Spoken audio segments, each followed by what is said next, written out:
Trump इंतजामिया ने Israel से कहा है कि वो शामी हुकूमत के अहदाफ पर अपने हमले रोक दे और दमिश्क के साथ बराह रास्त बातचीत शुरू करे, एक सीनियर अमरीकी अहलकार ने बुध को बताया। ये क्यों अहमियत रखता है?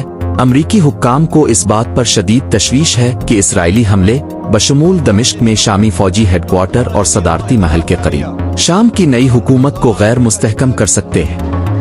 अहलकार ने कहा कि पिछले 48 घंटे मामूल पर आने की तरफ पहले कदम के तौर पर इसराइल और शाम के दरमियान नए सिक्योरिटी मुआहदे की तरफ पेशरफ्त को संजीदगी से कमजोर कर सकते हैं। अहलकार ने कहा कि उन बातचीत में पहले अहम पेशरफ्त दिखाई दे रही थी।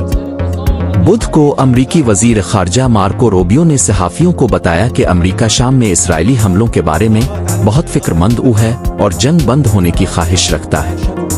शाम के लिए अमरीकी खुसूसी एलची टॉम बैरक ने मंगल और बुध को वजीर आजम बेंजामिन नेतन्याहू के आला मुशीर रोन डर्मर के साथ कशीदगी में कमी लाने के लिए कई कालें की। हमने इसराइलियों से कहा कि वो खड़े हो जाएं और सांस लें, एक सीनियर अमरीकी अहलकार ने कहा। इंतजामिया तनाज़ा के हल के लिए इसराइल और शाम के दरमियान बराह रास्त मुज़ाकरात की वकालत कर रही है। जब शामी हुकूमत ने अमन बहाल करने के लिए टैंक भेजे तो इसराइली फिजाइया ने उन टैंकों पर हमला किया।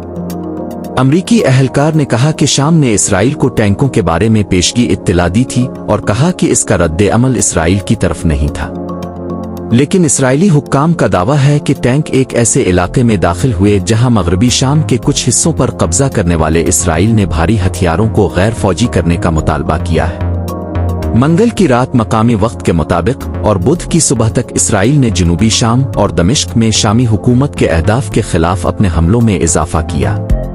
अमन के लिए अमरीकी दबाव के बावजूद इसराइल की दिफाई अफवाज ने एक बयान में कहा कि वो शाम के साथ सरहद पर कुमक भेज रही है ताकि मजीद हमलों में सहूलत फराहम की जा सके और डरविस के खिलाफ हमलों को रोका जा सके।